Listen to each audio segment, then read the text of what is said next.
A big well done for completing videos 1 and 2. I hope you're getting on okay with your playbook too. We're now on to video 3 of developing your awesome, authentic signature facilitation style. In this session, we're focused on developing your core, your strength, heart, flexibility, presence, skills, and experience. As facilitators, we need to demonstrate the right balance of strength and warmth or heart for the moment we're in. And the right balance of strength and warmth are the magic ingredients of compelling leadership and the X factor we sometimes call charisma. This is supported by research. For example, Neffinger and Kohut in their book, Compelling People, the Hidden Qualities that Make Us Influential. We need strength to lead the room, challenge the group, give clear direction when we need to, and to follow through with our process. We need warmth to engage with delegates, have and show empathy, be good to be around, make connections, and more. Some of the concepts we're thinking about here often seem to be in tension with each other, but when we can get the balance of those apparent tensions right, we get a magical mix of ingredients that can really add value to the facilitation process. Strength and warmth are one of those apparent tensions, and another one is having high self-awareness without being self-conscious. Another apparent tension is strength and flexibility.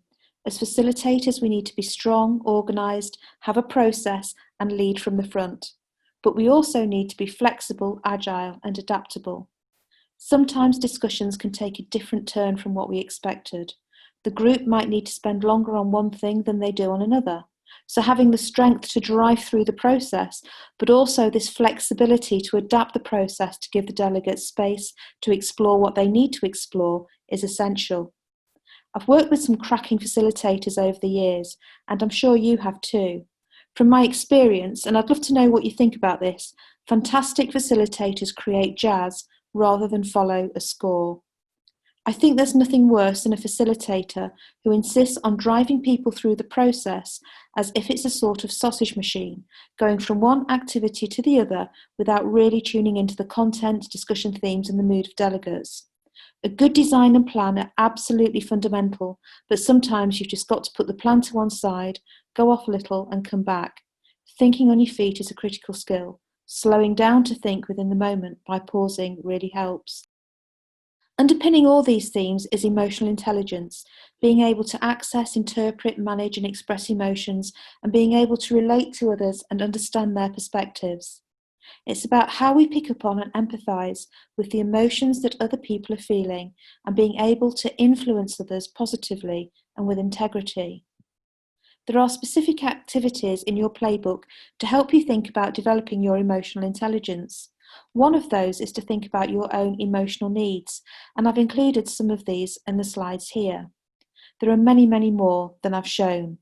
We all have emotional needs, and sometimes when we feel that an emotional need isn't being recognised, it can trigger us to respond or react in a way that's less than ideal.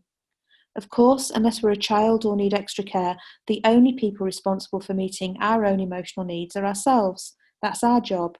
But as humans, we have a legacy of experiences left over from childhood and throughout life, and that's where those emotional needs and triggers come from. As a facilitator, being aware of your own emotional needs and triggers can really help you. I'll give you an example. For me, it's really important that I feel the work I do is valued and that people know I've tried my best, even though something might not be perfect. That's an emotional need and trigger that I've had to work on over my career as a facilitator. If I get the sense that my work isn't being valued, that might make me more defensive or less engaged or whatever. So I've learned to separate that need for my work to be valued from the specific issue at hand. And usually what's really going on isn't that somebody isn't undervaluing my work at all. They've just got a different perspective, that's all. I can be more balanced in my response now. Of course, I need to make it super clear that if you're going to work on your emotional needs and triggers and think that it might not be good for you in any way, for example, issues in here about your past that are deeper than the day-to-day work situations we're discussing in this masterclass, then you might either want to skip this activity or do it with some support. I'll leave it down to you to decide. You know best, of course, in terms of what you think will best serve you. As a facilitator, it's very important that you're competent in the areas that matter to facilitation. Here are some headline facilitation competencies for you to use really as a checklist and reminder. They are collaborating with clients, workshop designed to achieve objectives and desired experience, developing collaboration and engagement during the event process, leadership to get the target outcomes during the event, self-leadership and role modelling, and continuing professional development. I believe there are many things that are classical and will probably last forever in the facilitation world. I also think that as the world changes, so too will facilitation. There are new techniques and approaches, ideas, challenges all the time, and it's a wonderfully exciting profession to be in. That's what makes continuing professional development so enjoyable. It's easy to take for granted that the more we facilitate, the more we learn and the more we grow. But we only achieve our full potential if we make an effort to really learn from every single facilitation experience that we have. There are 3 types of reflection that you will want to think about if you're going to develop your facilitation skills and style through professional reflection. There is reflection for action that happens before the event. It's where you draw on all your previous skills, expertise, experience of what's gone before, and where you use your imagination to visualize how you want the event to run and how you're going to get ready for the event too. The second type of reflection we need to be engaged with is reflection in action. This means that during the event, you're really tuning into how well your processes, techniques, tools are working, how engaged your delegates are, and how you yourself are feeling, tuning into your emotional intelligence, making sure that it's all working.